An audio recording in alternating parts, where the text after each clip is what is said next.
Well, good afternoon, everyone. This is Chris McCraw. I'm Mercury from Happy Camp, California. It's about noon on the 21st of June.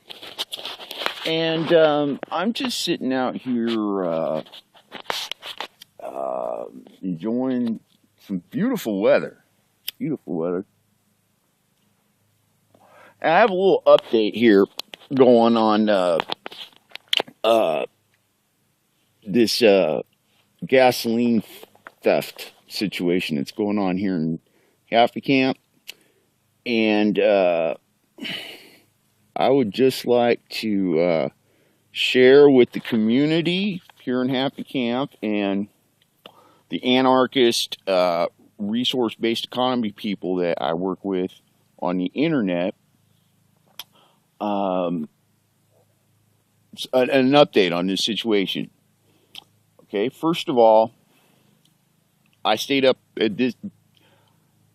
I've got a lot of things going on right now. And when my mind gets idled or, active, I get insomnia. I can sit around and take as much medicine as, I've been heavily medicating myself, but I am unable to sleep, even with, decent medicine. And but the great thing about my medicine is that it makes me feel comfortable. I don't feel tired. I've been drinking a lot of coffee, but no more than my normal pot a day. And I've been smoking a lot of cigarettes though, so maybe I'm eating and everything. So I'm not really sure what's going on with my metabolism or anything, but this whole idea and everything has really got my attention. I have resources available to solve this problem, and I would hate to see somebody branded a criminal that isn't, because this is what happened to me when I came to the community in 2009. It was August. I started out camping at Sulphur Springs Park, a campground up on Elk Creek. And because I know the forestry rules, you can't stay in any one place more than 2 weeks, and you can't use the forest more than 30 days in a year without a special permit or, giving them notice. And they're certainly not just going to let you squat in the forest because you don't have any place else to go.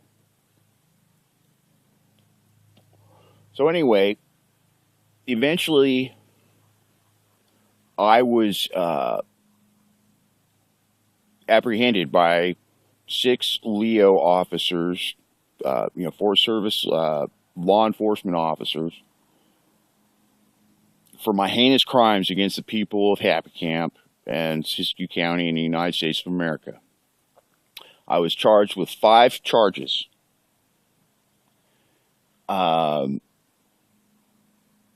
Possession of cannabis, because I had my recommendation then. Destruction of a forest product, because I chopped up down trees and used it for firewood and for building my shelter. I didn't cut any live trees.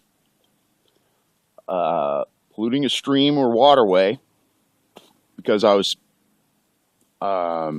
camping 15 feet from a stream, and I had I was using a burnt out stump hole as my latrine, which was about 9 foot tall, deep, and I was covering it over. But so yeah, polluting a waterway,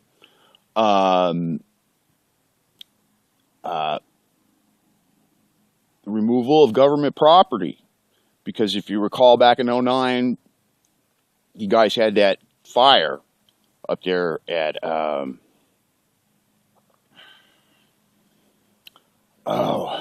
there at Norcross, and some of the corrals had got burnt down. Well, they rebuilt the corrals, but they left the burnt lumber sitting right there. And in November, when it was starting to get cold up there, I really appreciated the dry flooring that the American people provided for my use temporarily. I also found a fire ring which had been damaged during the fire. It was unusable. In fact, I found it up on a stump, like 9 feet off the ground, because it seemed to me that somebody had put it up there or something, because it's not going to be used again. So I got that thing off the stump and I hoofed it up the freaking creek 7-8 miles. Those things weigh like 300-400 pounds. Yeah, I had a nice cart. But anyway, and residing on forest property. Is that 5? I believe that's 5. So that cost me $1,700 in fines. Some would say that maybe that was just punishment. However, most people I share that story with usually are very disheartened with what the justice that was doled out upon me for my situation and what I did and everything. Like I said, most people I tell would not think I did anything wrong.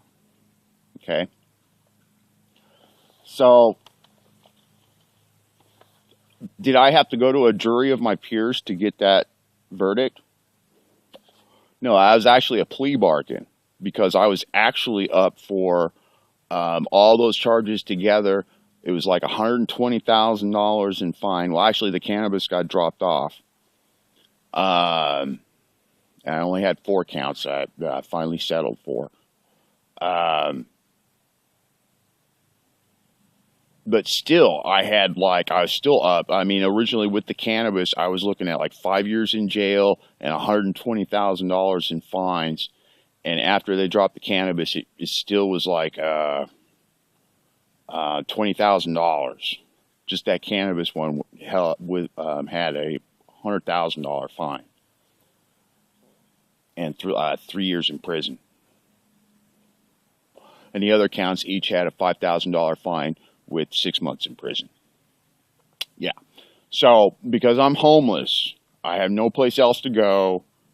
The jury, the judicial system is going to punish me for. I had to pay $1,700 in fines, and that robbed resources from me that I could have used for other things, like buying tools or fuel or a new bike or whatever, a new computer, something. I could have used that, and that money could have went into a business, and employed somebody and actually done something productive. But what happened to that $1,700 that I had to pay in fines? That was applied to the to Uncle Sam, and look what they do with it. So, us as members of the community, we have to do, if we see things that are unacceptable, and we gotta do something. We can't wait for the state to come around and change it for us. Okay, so anyway, like I said, I was really motivated by this. Kept me up all night. I thought of I was just brainstorming, thinking of different ways we solve this problem, and the obvious thing, the easiest solution would be to just leave a 5-gallon bucket of 5-gallon thing of gasoline right there by the pump at the corner card lock, and if somebody needed it, there's 5 gallons of gas just sitting there, ready to go, you know? And, you know, if you have, you know, this is this is a real thing that I wanted to do. And I went down and I spoke to the lady down at the thing. I wanted to shoot a video, but she said she didn't feel comfortable with it. Well, I'm not sure. Anyway, so you're getting this information secondhand.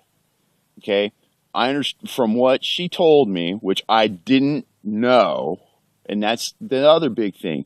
There's a huge communication gap, folks, and we're doing a lot of assuming. And when you assume, you make an ass out of you and me. And like, I went in and you know, explained, you know, the situation and what I'm trying to do and everything. And she said, well, but it's general knowledge that that's already solved. And I'm all like, well, no, it isn't, because I don't know. And I've lived here for almost 5 years. I've been in needed like gas over the weekend because I didn't have a credit card so I could get, you know, gas from the card lock because it's locked, you know, or, you know, you can't buy gas from Friday until Monday morning. I've been marooned over the weekend when I still had my driving privilege for that very reason. Okay? I did not know I could go down to the Flying J and maybe one of the freaking there's like a card readily available that, you know, I could go use for getting gas. I had no idea. Never used it. Never seen anybody else use it. I'm ignorant. I did not know. So I'm going to go back this evening and I'm going to check on that. I'm going to go talk to Mary or whatever down at Double J, and I'm going to verify that this is true, and if this is, because like I said, I didn't know, but she was under the impression that that's just general information everybody knows, and it's not. You know, okay, so there's a very readily available resource that I didn't know existed that is already there. Okay, so I was hoping that she would disseminate the information precisely, but like I said, maybe we can talk her into it a little later. You know, people think I'm weird because, you know, I want to do these utopian things. Well, it's not really utopian. You know, what did the community get back?